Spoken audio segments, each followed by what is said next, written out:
Hello, everyone. We are live on another episode of the Chicken Box, and today we are here to speak our truth. We have a very special guest with us, but first, I'd like to introduce my co host, Mr. Tell Tally. Go ahead and tell us how you're feeling today. Well, hello, Ashley. Thank you. And it's great again to be a part of the Chicken Box this week. I'm excited to hear all about Miss Shantay Jackson and what she brings. And I guess if we had to title it be Black people versus safety or community safety and how we think. So we're going to get into a conversation, fireside chat, just talk about her role, what she's done, where she's been, and where she thinks things are going. So I'm excited to be a part. And of course, this episode of the Chicken Box is empowered by the Afro News, and we are excited to get things going. We are. I'd like to give our guests a little bit of background on Shantay. Shantay is the Violence Reduction Project Manager at the National Institute for Criminal Justice. And so she helps provide training and technical assistance to officers of violence prevention across the country. Before that, she was serving in the Mayor's Office of Neighborhood Safety and Engagement in Baltimore City under Mayor Brandon Scott. And so we're going to talk to her today a little bit about her experiences, talk to her about what's going on. But let's welcome Shantay from the wall. I get a drum roll and everything. All right. We are kicking it off for you. How are you feeling today? I'm well, Ashley. Thank you to both you and Tell Tally for having me on the show today. We're glad to have you. Glad to have you. Glad to have you. So if you don't mind, we'll start it off. You know, we were speaking a little bit backstage about all these different acronyms that we have, and we were saying that sometimes people can get confused. So just tell us a little bit about yourself, about your journey. I know that you spent a little time in corporate America and then the transition into nonprofits and things like that. So how did you just naturally migrate into what your role is today? Yeah. So first, I'll start with the most important thing. I am a lifelong Baltimorean. West Side girl through and through. I live in Northwest Baltimore City right now with my partner and my family. I would say that, coming out of school, having attended 11 Baltimore City public schools, having young parents who loved me very much, didn't necessarily like each other too much. That's why I was 11 Baltimore City public schools, right? All through 8th grade. But come that freshman year through senior year, we know in Baltimore, what matters most is the high school. So Mervo Mustangs all day long. Okay. I was getting ready to say, wherever you go in the world, the first thing they say, if you want to know a true Baltimore morning, what high school did you go to? That's So class of 92, shouting out to y'all. And then, so after Mervo went to college for computer information systems. So I'm a geek girl, right? So all the acronyms are right up my alley.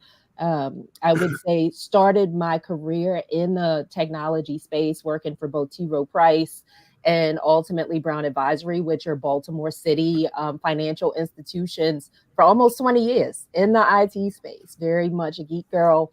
I would say fast forward to 2015.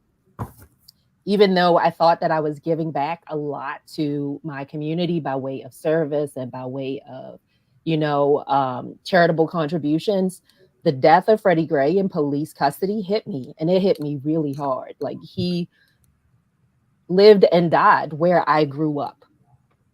I used to take the bus down North Avenue to get on the subway at Penn North, to take it up to Mondawmin, to go over to Mervo. And so just this very real understanding of what it feels to be trapped in a trap, like having a level of empathy of those young folks that were uprising, right?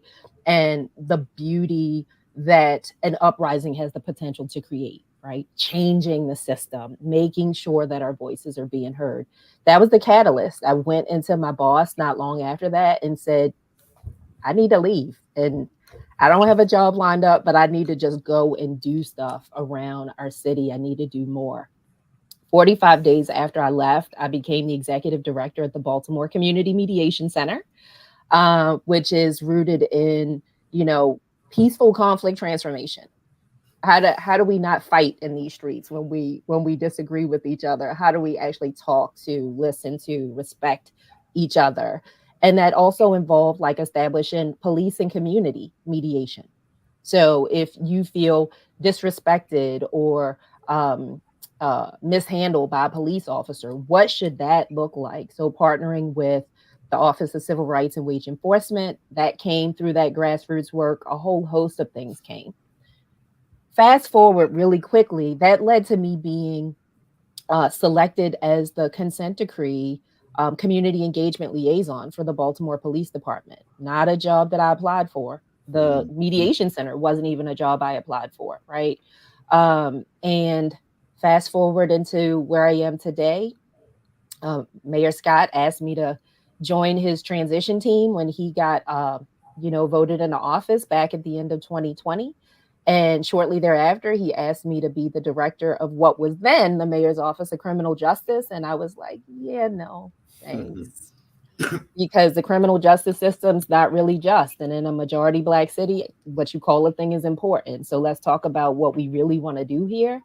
And Monsi was born, right? That long polysyllabic office, the mayor's office of neighborhood safety and engagement was born. So founding director there.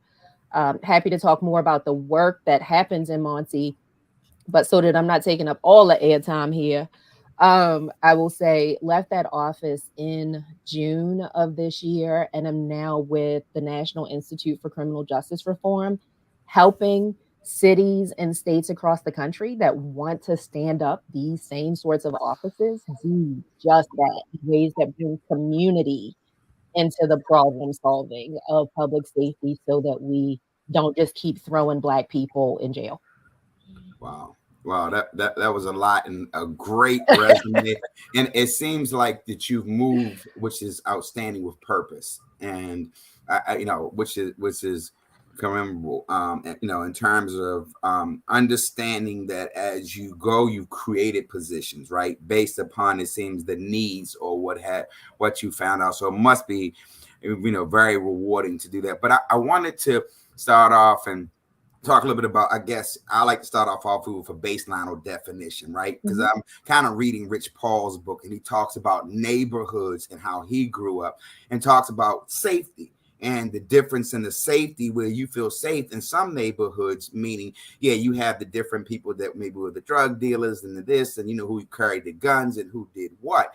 But it was like your own little environment. It's when the other things get mixed in sometimes, and the powder keg goes off, like things change, like drugs come into the community or the usage of education. So your definition of how we should, or how you see a person should be safe in their community, if you kind of start off with that. Yeah, no, I appreciate that question, because, if we think about it, safety looks and feels very different to different people, right?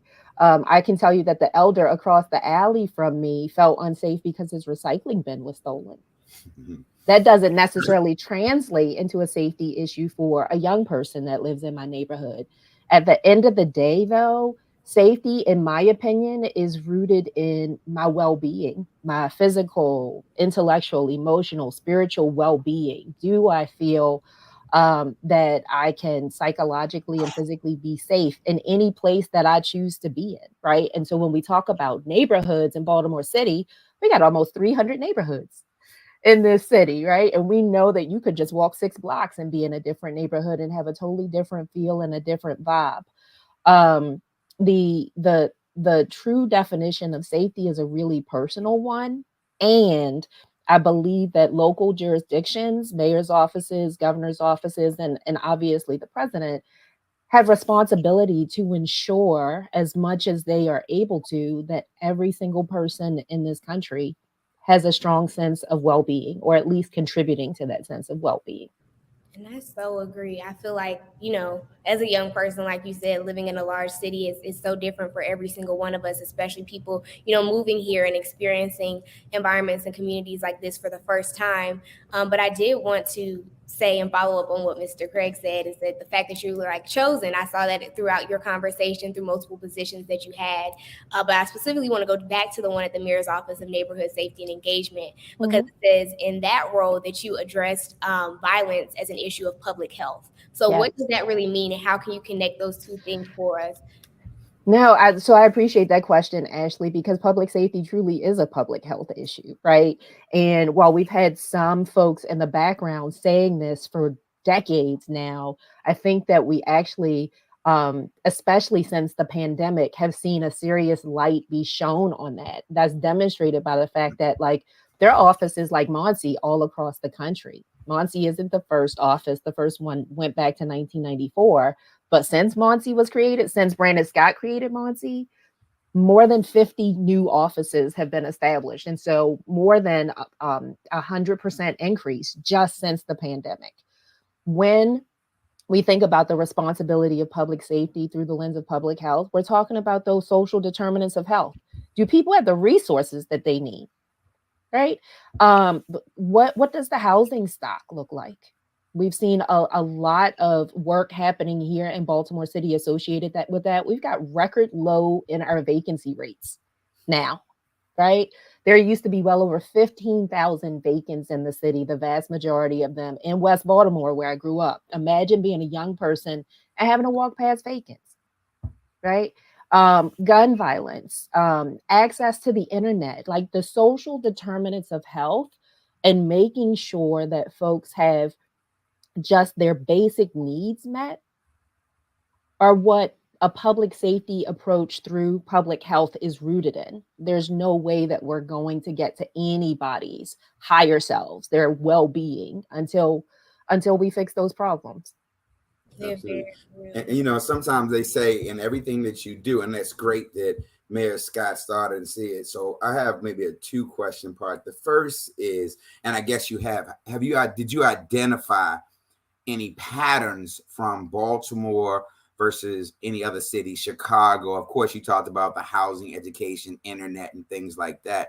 So my second part of it is, it's always like you follow the money. Are monies then allocated, or what is being done? If you've seen a pattern and the behavior is, you know, predicated on kind of that pattern, then what monies or who controls the monies to change that or institute programs or whatever it may be? No, I really appreciate that question too. So what I'll say is, and because I've gotten to talk to folks who are in roles now that I used to be in across the country, whether we're talking about New York City, Indianapolis, St. Louis, Memphis, like all of these cities, just how uniquely beautiful each of those cities are and how similar we all are when we think about the black and the brown populations, right? And the disinvestment in those populations. So while distinct, sharing the same problems, the same root causes to violence.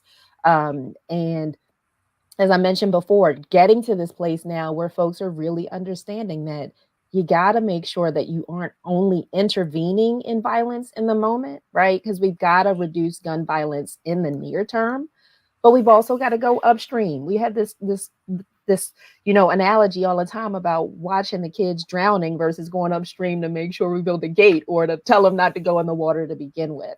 And so we are seeing a realization that both prevention and intervention have to happen across the country. So that's the first part of your question. Second part of your question around funding, we've seen record level funding as a part of the Biden administration. We've seen record level funding as a part of Mayor Scott's administration with a $50 million investment in the Mayor's Office of Neighborhood Safety and Engagement on top of their budget. What's going to be really important at the local, state, and federal level is sustainability. ARPA dollars expire soon.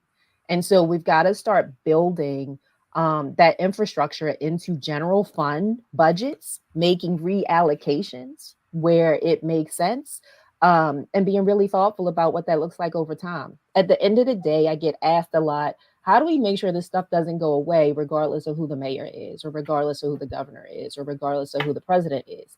And my answer is pretty consistent. Number one, the plan has to be the people's plan, not a politician's plan. It's got to be from the people. So really proud about the plan that we were able to create when I was in office, because we went out to Baltimore and built that plan. The second thing is you got to have policy. You got to codify it. You got to make it law, right? Make it law how much money, what percentage of dollars are going to be allocated to this work. Make it law to make this a priority, because where you put your money tells everybody where your priorities are. Yeah, and an interesting thing about that too is you look at communities, and I hear you saying, even in terms of like, how do you scale that? And so when you look at Baltimore, I remember when years ago, my father said like 1 million+ people that live in Baltimore. Now it's shrunk down to whatever, 600,000 or whatever. And we Well, always get it's a little less than that now, 400, bro. But 400,000. we're about 590,000 people now or so. Wow. And so, you see, I guess, dollars that come in that. But then you see, and it's always been two questions I've asked. There's always money available. And I guess businesses that come in or leave certain communities because of safety, violence. And you see the Harbor East, and they seem to thrive to some degree. And they kind of police what goes on down there somewhat to violence. I grew up in East Baltimore, but also then moved to Cross Country Boulevard, which is a predominantly Jewish neighborhood. Yeah. Never saw a crime committed. And probably they have neighborhood watches and things like that. So I used to always say, whoever's the architect of Mount Washington, Cross Country Boulevard, or that part, because if you cross Northern Parkway into Park Heights, totally different reality. If you go 5 blocks down, you're on Woodland Avenue, Yeah. one of the worst streets probably at one time in Baltimore. So it always kind of made me think about, well, why is that different? And I said, well, maybe they're invested in their communities. I've seen neighborhood patrols in the Jewish community, and I don't know who funded their cars, and they have a neighborhood watch. I've seen businesses that flourish in those neighborhoods, and then I've seen businesses in our neighborhoods that leave. You know what I mean? So maybe jobs and things. So if you could speak a little bit to that in terms of if you had the perfect neighborhood, or how we could reinvest in those grant or those dollars were to leave and we had to continue on, what would maybe be a plan to have those communities, and not mom and pop stores, but maybe some places that want to come into the communities and see it revitalized? Yeah, I actually think we're seeing that. And it's interesting that you brought up Park Heights, right? Because uh Yolanda Jiggets is up there at Park Heights, doing a lot of work around community and economic development. I think that we finally gotten some leadership over at the Greater Baltimore Committee in Mark Anthony Thomas, because we're seeing someone that now understands that in order to have true community development, or economic development rather, you've got to have community development too. It does all go back to resource availability, right? It truly does. Resource availability, a willingness rather to invest, and a willingness to stick it out to see the investment through, right? There's no way that you're going to go into a community that's been disinvested in for as long as either of any of us on this call have been on the phone, and expect it to be turned around in a year, right? So we need both short-term and long-term investment in these communities. We need to make sure that we're incentivizing folks who live there to be a part of that investment. And I honestly think that we are beginning to see that with this unique partnership that's been established by the Greater Baltimore Committee, by its members, by the Moore administration, and obviously by the Scott administration. Folks just have to remember, it didn't happen overnight. Like this didn't break down overnight. Pennsylvania Avenue used to be amazing when my grandfather was alive. Absolutely. Right? My dad lives in Coldstream, Montebello, over there by Lake Montebello, where not far from Morgan.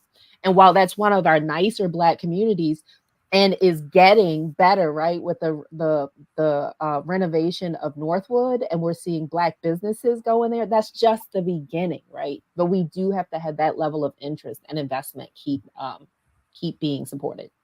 Yeah, that reminds me too. You brought up Governor Westmore of his book, The Other Westmore, and just sharing how different those two experiences are living in Yes. neighborhoods and the trajectory of your life path. But I did want to bring up, it says you were the White House Community Violence Intervention Collaborative representative for Baltimore. So that was pretty amazing. And we know that President Biden has also implemented just now the White House Office of Gun Violence Prevention. And so I wanted to ask how you think that can help us address, violence going on within our communities across the country. Yes. Where you can see investments coming, how that can impact us on a national and local level.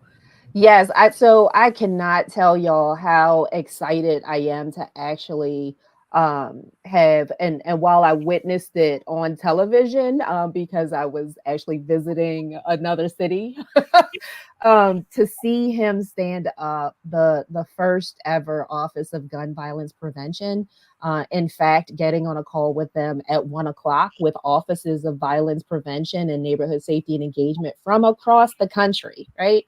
Um, no one until this president has done the level of work associated with tamping down gun violence across this country. We saw him not too long ago implement the Bipartisan Safer Communities Act through a previous executive action. We saw that translate directly into the Department of Justice. Granting out millions upon millions upon millions of dollars to community-based organizations, including some right here in Baltimore City, right? Which has been really impressive. So we're excited about the trajectory that we see, the support going on a national level to really make sure that folks who are most impacted by gun violence, which we know to be Black and brown people, are given the level of support that they need so that gun violence is not even something that we're talking about to this degree in 10 years. You know, and the interesting thing about it is when we speak specifically about gun violence, I mean, we've had a couple incidents. Of course, you know, last summer we had the Brooklyn Park incident, and just recently Morgan State University at homecoming time. And, you know, and even to me, labeling it like as a mass shooting, you know, I mean, when I thought of mass shooting, I think about like somebody in a window and just like shooting down. And now it was kind of like what we're seeing is, but where are these, like they say, guns coming from? They say it's easier to get a gun in our community sometimes than it is to get breakfast for kids in school, you know, for lunch program. So if the problem had to be addressed or whatever in terms of the safety and gun violence, where is it, I guess, being clamped down in terms of how are these guns or how are these things entering our community specifically, as opposed to, it seems like, you know, the ghost guns and things like that that are coming up, or your opinion on that? Yeah, you know, before I even jump in and answer that question, it's always important to me to pause to recognize um, what's happening in our communities, because it doesn't just impact the immediate or the direct victim, right? If we think about the definition of victimization and how trauma spreads, all of us are traumatized by that, right? So want to make sure that we're sending love, light, wellness, comfort, healing, um, to the families of the two young folks that actually transitioned in Brooklyn homes, to the 28 folks who are healing from those non-fatal shooting wounds, and to the 4 young people at Morgan State. So when we think about mass shootings, Tell, it's funny that you share the same definition that most people across the country think about, right? You're thinking about somebody went into a school, somebody's at a building across the street. And a conversation that I have often with folks around the country and at the White House is that we've got to remember that a mass shooting is categorized anytime we see 4 or more people be shot. Wow. Okay. And so when we think about mass shootings, they are happening in Black and brown neighborhoods all the time. They aren't treated the same because it's just considered community violence, right?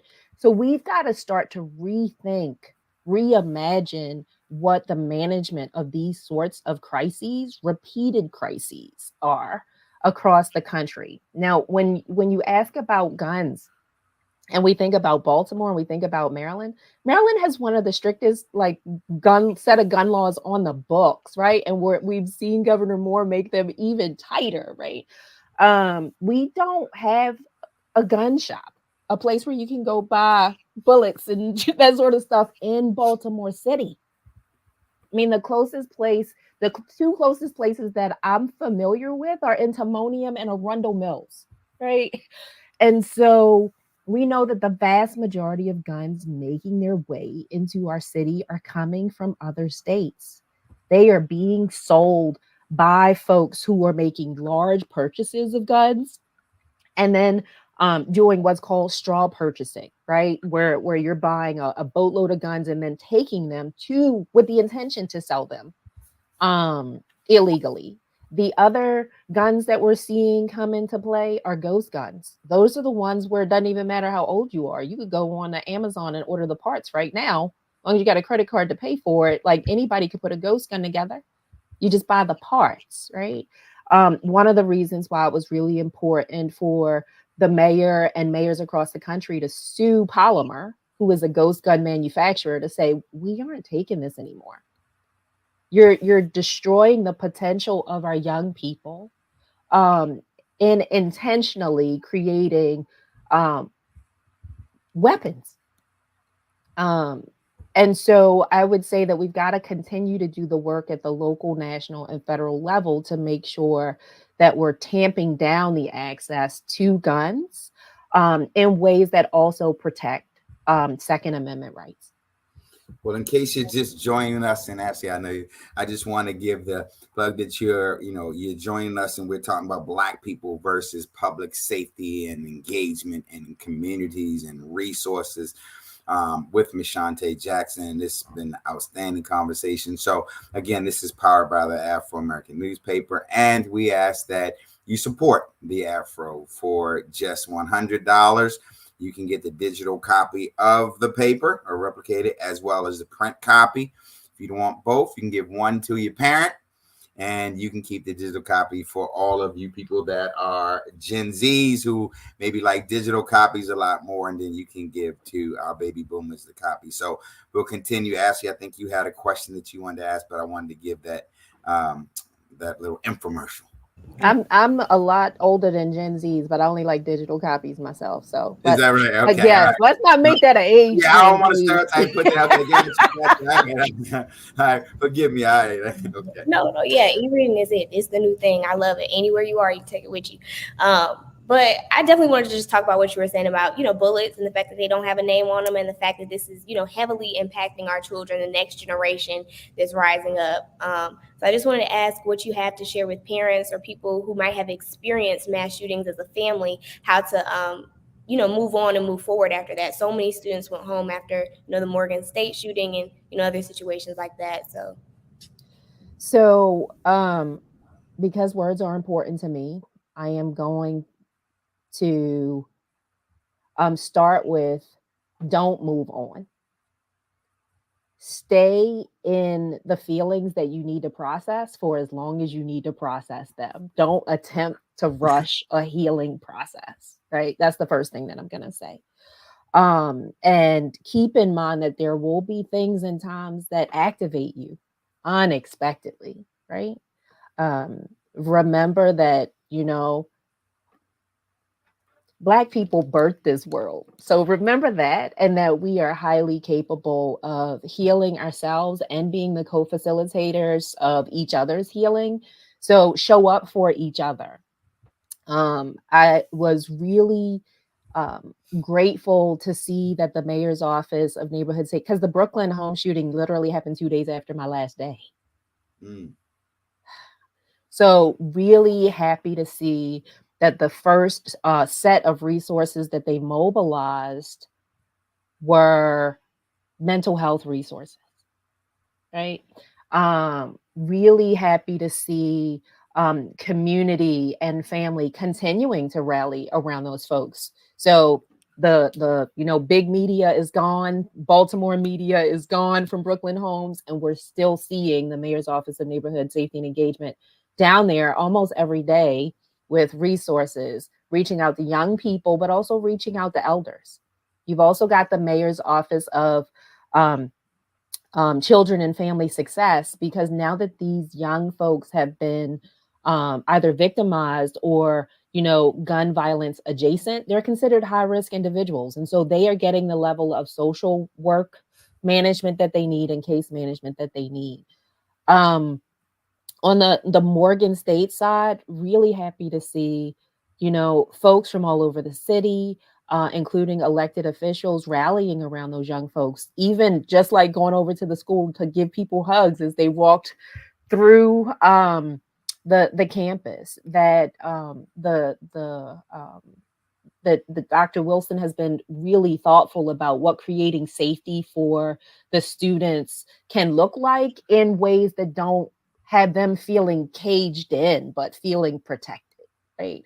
I think that there are so many things that we could be doing from a community healing perspective that are well underway here. But just making sure that we're there for each other and knowing that it's okay to not be okay, to feel the feels, right? And to make sure that you know who the resources are that you can access as you process through that. There's no timetable on grief. There's no prescribed way in how to do it. And, you know, as someone whose family has been hit closely multiple times by gun violence, there are times when I'm activated and it's been 5 years now since the most recent incident. And so just being really thoughtful about doing what you need to do to stay as close to whole as you can. So that when you look at the different things that go on sometimes in the city of Baltimore, do you think it affects some of our larger gatherings? I mean, I know sometimes we'll have AFRAM or we'll have some Jazzy Summer Nights or whatever. Do you think that there's a level of fear where, certain people, of course, that maybe move through Baltimore, but are you seeing or have you seen numbers for things like that go down because maybe you have older people? I mean, I know when I was younger, I wasn't as afraid, or worried about my safety as much, right? Like I'm sure some of the young kids, but as I get older, I hear some people in my generation say, when it gets dark or start getting dark, I'm out of there, because if the weed starts growing and everybody starts getting liquid courage and somebody steps on somebody's foot, it could kick off, in the bewitching hour type thing. So do you see any truth to that? Or do you see where maybe some things are not planned as much because we can't come together as a community because something like that could happen? Yeah. So I think that it is very real that folks give first, second, and third thoughts about whether or not they're going to attend an event based on location of the event, based on expected size of turnout, and or ill perceived perceptions about like what the group that's going to be there will look like from a demographics perspective. That's not something that's specific to Baltimore. That is something that I think folks across the country are assessing because of the proliferation of guns, right? So let's not make this a Baltimore thing. Right. I will also say that more than one thing can be true at the same time because, the that year and a half, I call the pandemic like the years we shall not name, like Voldemort from Harry Potter. Like that reminded us of, the importance of being together was. And so now that we've seen AFRAM come back, now that we've seen Artscape come back, now that we've seen concerts happening downtown, you're seeing like record numbers of people show up for that too. What's really critically important is to make sure that when we're having events that are large scale events, that the appropriate security plans are in place, right? And that is why there is a permitting process. That doesn't necessarily mean you have to have police. I can tell you that back in the day, when I was at the mediation center, we hosted a huge party and I used the fruit of Islam. I use Captain Muhammad. I use the fruit to provide my security. And as long as I had a security plan, then that was sufficient. And we had absolutely no issues with money and hundreds of people coming through that place. And so while I do think that folks consider their safety when they determine where they're going, we're also seeing folks be really clear in saying that they do want to be in places and spaces with each other, that they do want to, see the village reintegrate or come back together. And so it's just critically important to make sure that those who are organizing those events have safety plans in place for folks to do that comfortably. Yeah, I definitely just agree that everything you're saying, we're all woven, we're all threaded, we're all, having some of the same experiences and sharing, you know, what's going on in our communities. And I really think, the Baltimore Peace Mobile, GRVS, and other, programs that have been implemented there have really been working well. DC has our Office of Neighborhood Safety and Engagement. I'm sorry, the titles, the acronyms. But I just wanted to ask, what recommendations do you have for other programs across the country that can be implemented, that have been seen as effective, that have, helped communities strategize on how to end the violence going on? Yeah. I actually just spoke with folks in DC not too long ago. They are our sister one's office down there. As I mentioned before, offices of violence prevention have been around since 1994. Chicago had the first one. And shortly thereafter, a couple of cities in California stood them up, and now we've seen over 50 of them be stood up.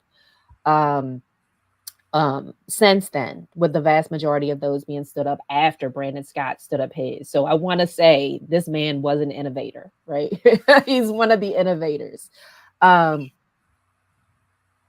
because I'm an acronym person, I'm going to say CEASE, right? But it's a couple of E's and a couple of A's. So the first CE is community engagement. Because offices of violence prevention are rooted in making sure we take a whole of government approach associated with violence prevention and reduction, so that we stop over policing, over prosecuting, over imprisoning specifically Black and Brown people.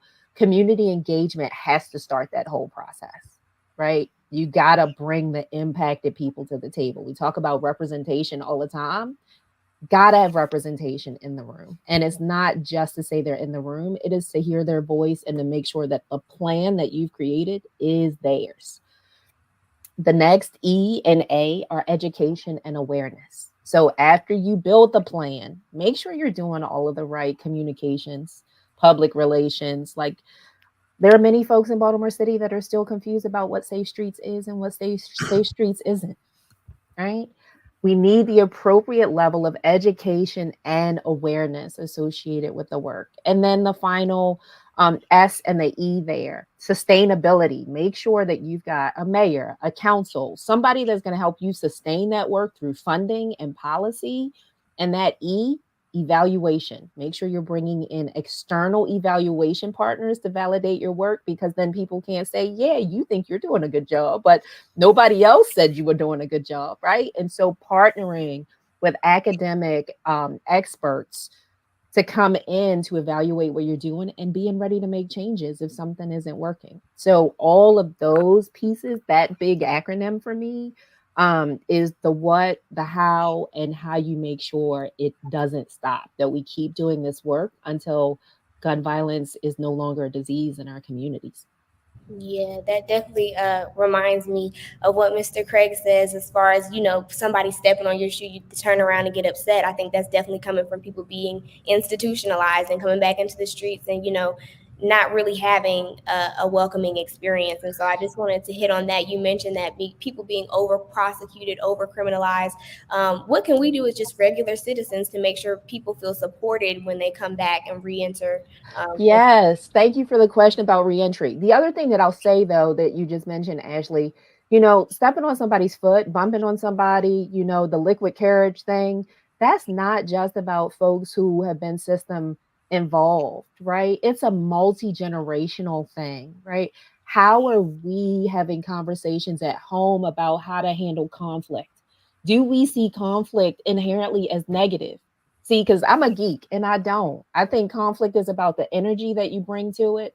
I think that conflict, if we think about it through its real definition, which is, I just disagree with your point of view. Like, it's literally that simple. We've been over programmed to believe that it's something stronger than that, something fiercer than that. It's just like, I disagree with you. So if we start to enter into this mindset of, oh, I could have an intellectual debate about this, I could talk about my feelings about this, instead of being like, immediately they did me wrong, they disrespected me, they this, that those are conversations we need to be having at home first, in our schools first, right? And so coming back to your question about what we can do today, and then I'll pivot to the reentry side. Number one, speak to everybody you walk past. Like some stuff is just simple.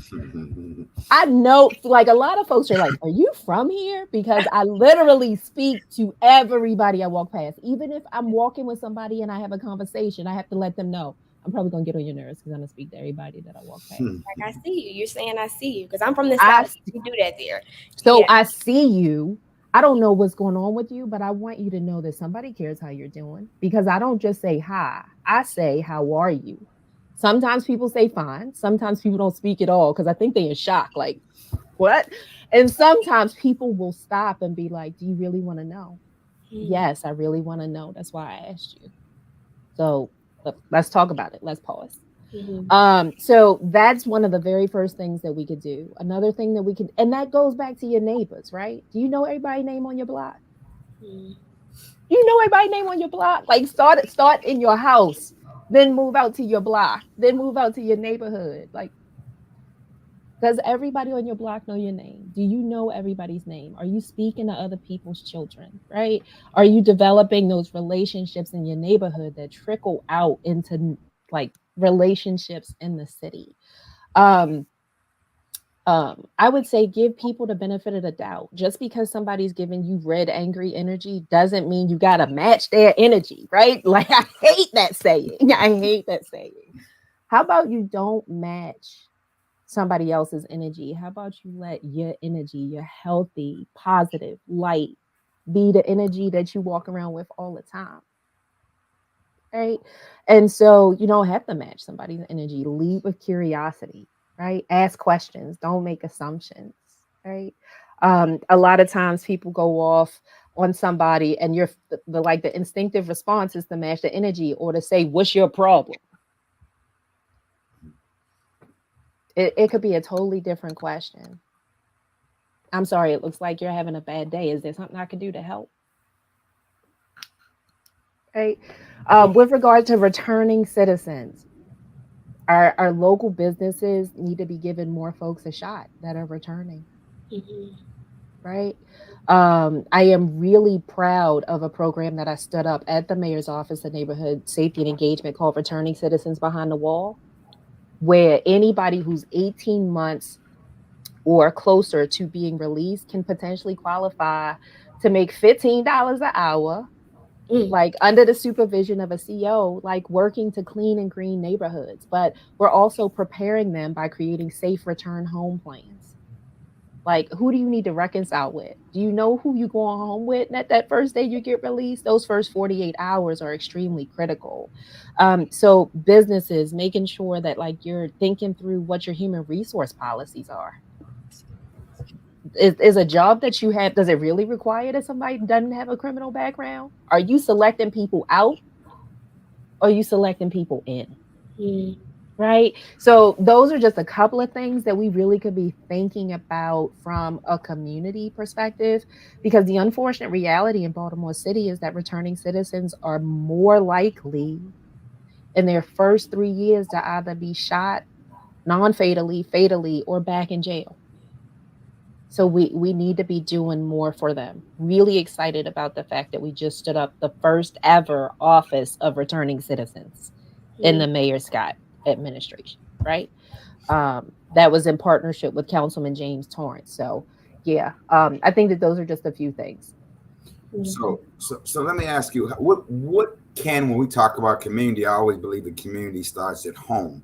And I listen to sometimes, well, a couple things. One is with the internet and things like that, people have more access to information. I tease my son sometime and I'm like, you'll never understand what it is to go on a bus, go to the main library, go to the card catalog, go look on a book that's not on the shelf and take it out and write a report. You can hit a button on the internet and everything is there right now. So how we engage with one another, even at the dinner table. My parents always made sure that we engaged and talked and sat down and talked about our day and some of our feelings that were going on. You know, the sense of community where kids would come in and they may have been a parent that said, boy, how you doing in school? What do you want to do when you grow up? And you had civic organizations like fraternities, sororities, things like that, that took on the role of coming into the school system and you had teachers that say, oh, Miss So-and-so is an AKA and I love her and I think I want to do that. So where do you think, if or have you monitored at all those kind of things that go on in young people's lives, or institute programs like that now where, maybe teachers take involvement? Because all I see now sometimes in the school system, when you see on social media, is them putting out fights and metal detectors and and students challenging them and they slam them to the ground. It's like, it's no way sometimes I say I could be involved in that kind of environment. So if you could speak to that, starting at home, what you see. Yeah, that's such an interesting point, and reminds me of something that I share with almost every media person that I talk to, right? The importance of storytelling is why y'all do the jobs that y'all do. I want us to all be reminded that more than just negative things can be made provocative, right? We tend to make the negative go viral without a deep understanding that that's rooted in our trauma spaces. Mm. That's rooted in our shadow egos. You know what I mean?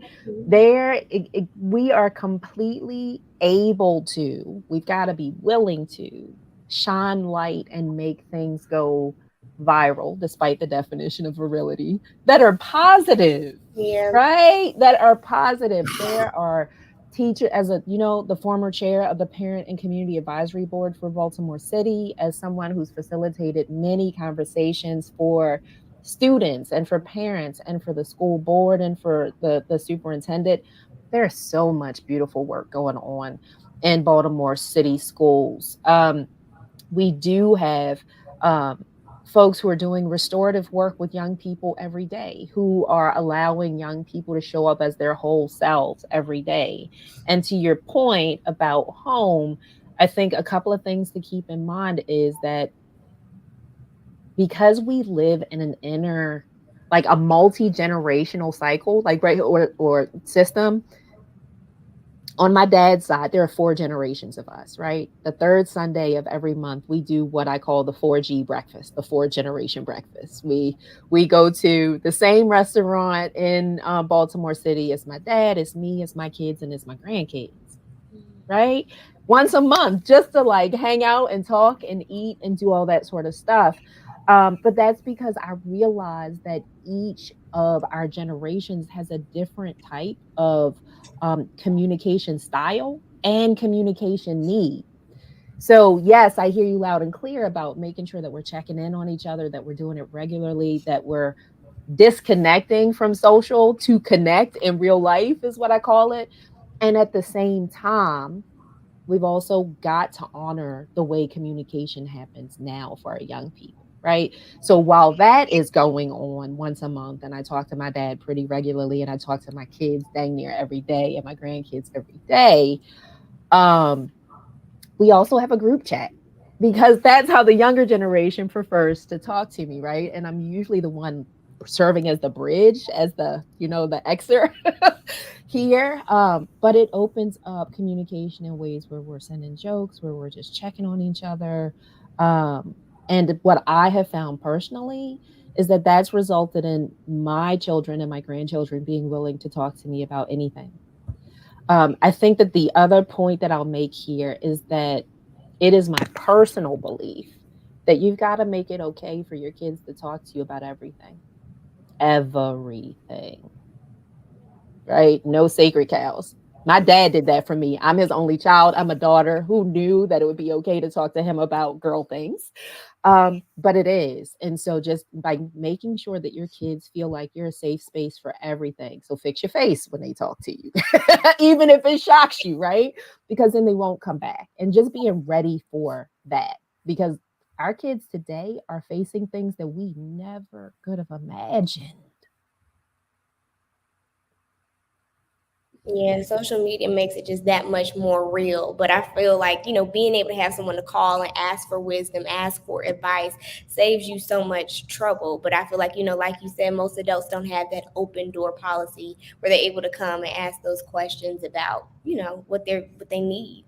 So, We've got to foster that more. We literally have to make it okay to talk about everything, whether we're talking about an ingrown hair on somebody's backside, right? Had that conversation with my son. Help them I don't know what that is. Can you help me figure out what that is? Right? He's 22. Right? I need to figure out what this, I need to figure out what this is. To, I know that this is the first relationship that I'm really in, and I have some questions about whether or not what we're doing is healthy emotionally for either one of us. Yeah. And so just being able to have those I just found out something about somebody that I can't believe is true, and I don't know what to do with this, Ma. Wow. So we've gotta, and I mean this goes back to every generation alive. Like we gotta put our judgments aside, and I do find that to be one of the reasons why young people say that they don't talk to those of us in the boomer generation or the X generation, because our judgments come in. Wow. Well, Ms. Jackson, for the sake of time, because you did mention to us and you said that you had to get on a call with the White House, and we know that supersedes what we're doing now. I'm sure it's never, not never. But no, we do sort of at the end of the show around Robin. We get what we call on the box, and we kind of tell our truth of what we learned from the conversation today. So again, I want to thank you for being on. We're going to go around. Ashley, you can start off on the box, and then myself, and then Ms. Jackson will save the last on the box segment for you. But again, we would like to thank everybody that has viewed today, and of course they can see it in rebroadcast when it goes on again. And so Ashley, we'll start with you on the box. You're on the box. All right, here I goes. Here I am. I first want to thank Ms. Jackson for coming on here with us today, sharing all of her advice about what we can do within our own communities to make them a little bit better, to make them a little bit brighter. I personally took away from the conversation what you said about, making sure that you are leading with curiosity, going forward and asking what's wrong, having that compassion to care. I know that we need more of that, and I know that sometimes you want to level with someone, you want to, get on their level, but sometimes it's more important to, come back and, ask something with kindness of a place of what you can do to help. So I really do appreciate that. And I'm looking forward to speaking with you and seeing more of the work that you're doing in these communities. I'm looking forward to see how DC government implements that. I wanted to also just mention how Councilwoman Janice Lewis George was able to actually introduce conflict resolution in DC schools, which I think is so real and so needed. But that's my time on the box. Mine was more of a rant today. But, yeah. Well, Tally, what do you have for us? Well, I'm one of the things, and I guess mine is segmented, because what I loved about the show is we kind of touched on a lot of different things, but what I took away from it is competence. And let me say first, Ms. Jackson, that you're a very prepared and competent person. And I believe it's that way because you lead from the heart. A lot of times you hear people talk about policies, and I'll watch something on the news and I'm like, I'm still just as lost as I was from the beginning. It's like throw it against the wall and see what sticks, whatever buzzwords. Now, I did learn a lot of acronyms today. Definitely. I definitely learned a lot of acronyms today. But no, in all seriousness, it takes a servant, the heart of a servant. And I believe that you are a servant, and it shows through in your work and your thoughtfulness in terms of how you integrate, because you have a lot of information. Then it's like, how do we disseminate that information, right? So that, it's not all over the place, because somebody might not be like, I don't feel like doing this, or this is not my strong point. And if it's not my strong point, do I get left out of the conversation because I can't do this? So how you bring everybody together is a skill set that not many people have. So I want to thank you for, number one, a true Baltimorean that loves her city. I was on a call yesterday with Pastor Hubert Brown. And he said, I'm Baltimore born. Heber, yes. Hubert. He said, I'm Baltimore born, bred, and when I die, I'll be Baltimore dead. So, I'm still in that slogan. I'm still in that. So, when people really, rock with Baltimore, I really kind of rock with them, So I think it's a very unique place in the dynamics. And I think that Baltimore is going to lead a lot of the cities out of some of the things because of the dynamics that we have in Baltimore. So I salute you. I thank you for, your vision and, you're someone that I know said a lot about light and love and laughter. So we wish you that as you move forward, that you stay encouraged in your fight and your journey, and that your point about, and I think the Afro does this in terms of reporting those positive things, and we've been doing it for 131 years. You know, it's number one, we're trusted in the neighborhood, so we want to sit down and get the whole story. Sometimes we'll hear the expression that if it bleeds, it reads. You know, people want to hear, like you said, all the negative stuff, you know, in the paper and stuff like that. And so sometimes there's a propensity that you have to at least talk about it. But I think that the Afro definitely puts aside or a spin on, you know, what caused it, what we can do for a solution, and not so much the problem all the time. So that's my little rant on the box. I'm off the box, and Miss Jackson will let you take us out with your time on the box. I appreciate that. Let me start first by thanking you both for having me and the robustness of our conversation. I agree. I think we talked about a whole host of things that impact Baltimore in particular, but impact feelings of safety in our city and in cities across the country for Black and Brown people. I do think that Baltimore is leading the way in ways that Baltimore doesn't even see, because you're in the inside of the house. But when the White House is asking Baltimore questions about how work is being implemented, when cities all over the country want to come to Baltimore to see what's going on, I just want to remind us all that we are the makers of this reimagination, right? This recreation of what Baltimore um, was supposed to be all along, right? A majority Black and Brown city has the capacity to self-heal, to self-correct, and to stand up new structures. Because I'm not someone that dismantles the existing. I leave that to the dismantlers. I believe that we are capable of creating the new structures that are rooted in equity and safety and health for our children and for our families. Again, really excited to be a part of the show. Looking forward to what comes next. Want to encourage folks in the city to make sure you know what your issues are, because we're about to step into a really strong political season. Make sure that you are choosing the candidate that you believe will continue to drive the reimagination of Baltimore forward. Amen. Well, with that being said, we'll respect your time because you got about 4 minutes and so, or 3 minutes. And so we thank you once again for joining. We thank everybody for tuning in. Ashley, as always, it's a pleasure to even serve with you as host on the show. So until next week, hopefully Impeccable and Dr. Draper will be back. But if not, you will have an episode of The Chicken Box. Have a great day, everyone. And remember to lead with your heart.